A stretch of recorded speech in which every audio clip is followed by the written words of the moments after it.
Thank you, Mr. Chair. Your Royal Highness, Excellencies, ladies and gentlemen, last year saw some remarkable achievements, as the Chair indeed started out today's meeting with pointing to. In a world that is often marked by polarization and stalemated multilateral processes, the world came together first behind the Sustainable Development Goals and the Agenda 2030, and then behind the Paris Agreement. Both achievements are truly global. The SDGs are goals for all countries, not only for developing countries, or rather, they make clear that we are actually all developing countries. The moment you stop developing, you die. We all need to be developing countries. The Paris Agreement, likewise, is the first truly global treaty to combat the truly global threat of climate change. Forests and land use are at the heart of both these landmark agreements. Forests represent 25–30% of the solution to climate change. Forests represent immense biodiversity needed to ensure that the world gets the food, feed, fuel and fiber it needs for development. At times I come to think that the only problem with forests is that they are not man-made. If forests had been man-made, the inventor would have received multiple Nobel Prizes. Medicine, economy, peace at least, and been one of the biggest heroes of all time. But instead, today, man too often mismanages forests to the detriment of health, the economy, and peace and stability. Just think of food security.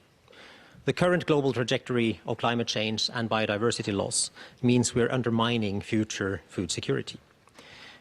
Food security is obviously and basically about securing food, but the absence of food can also contribute to toppling governments and be a multiplier of threats to peace and stability. So forests, agriculture and food are matters of high politics, and therefore forests cannot be managed in isolation. Ladies and gentlemen, biodiversity, as well as food security and agriculture, are priorities of the SDGs. The Paris Agreement also recognizes the fundamental priority of safeguarding food security and ending hunger, and the particular vulnerabilities of food production systems to the adverse effects of climate change. If the world is to feed 7 billion people, rising to over 9 billion by 2050, then it is imperative to produce sufficient, safe and nutritious quality food for all in a way that keeps humanity's footprint within planetary boundaries. And when I say within planetary boundaries, one of the key boundaries we need to respect is that between agricultural lands and the world's remaining forest areas. Agriculture is currently the key driver of global deforestation. This must change. Unless the enormous emissions caused by deforestation are rapidly halted, it will be impossible to avoid global warming beyond 2 degrees, not to speak of the aspirational goal of 1.5 degrees.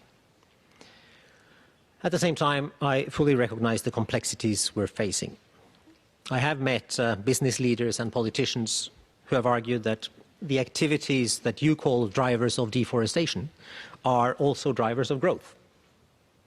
Our common challenge, therefore, is to demonstrate that the protection of the world's forests can go hand in hand with food security, increased welfare, and green economic growth. Is it possible? Yes, it is possible. It will not be easy, but the alternative pathway will lead to major future difficulties, disruptions, and disasters.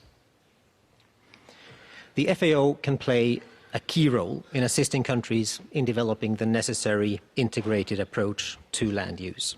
This will be indispensable to facilitate the production of deforestation-free food, feed, fuel and fiber, all while maintaining ecosystem services. The thematic focus of this meeting demonstrates that the FAO is mobilizing to take on this daunting task. Working together, sharing experiences and integrating work streams will be important to achieve success. Norway's closest partner in close partner in the Norwegian International Climate and Forest Initiative, Brazil, has had success in this respect. They've done so by drawing on a wide basket of measures.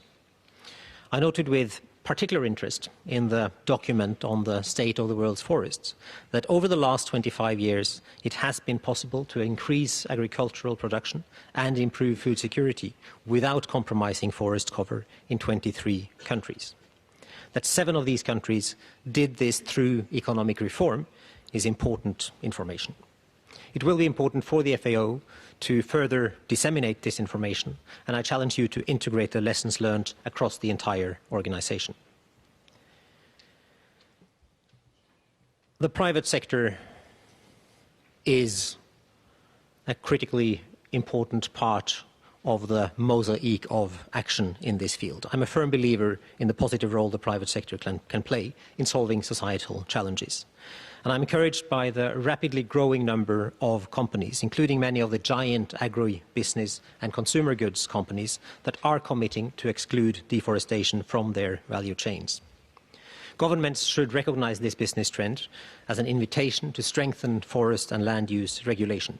Responsible business actors are asking for a level playing field where deforestation-free production is the norm. This represents the perfect setting for private-public partnerships for deforestation-free landscapes. In such partnerships, the public sector should provide the regulatory framework, enforcement capacity, and economic incentives. The private sector will invest, create jobs, profit, and taxable revenue for the public sector. The Tropical Forest Alliance, which Norway is proud to support, seated at the World Economic Forum, has been established to foster exactly such partnerships. Ladies and gentlemen, through our International Climate and Forest Initiative, Norway is supporting a wide range of initiatives aimed at reducing carbon emissions caused by deforestation and forest degradation in developing countries. The FAO is a key partner in this work through the UN REDD program. We look forward to continuing this cooperation. My government intends to continue our efforts and investments in this initiative at the current level until 2020, and in Paris we announced that our climate and forest efforts will continue until 2030. The objective is sustainable food production systems. This was the focus of the Trondheim conference hosted by Norway earlier this year. It includes silviculture, which must respect the carrying capacity of its local ecosystem and recognize that soils, biodiversity and water are among the planet's most vital resources. Continued land degradation is not a viable option. Nature's capital will lose its innate resilience, and before long our human economic capital and economic systems will also begin to lose their resilience. We will work with FAO and we will work with Mexico as hosts of the CBD COP13 later this year, among others, to follow up on the outcomes of the Trondheim conference. Those outcomes, along with the outcomes of your work, are all pieces which, when put together, will enable us to achieve the Sustainable Development Goals and make progress on implementing the Paris Agreement.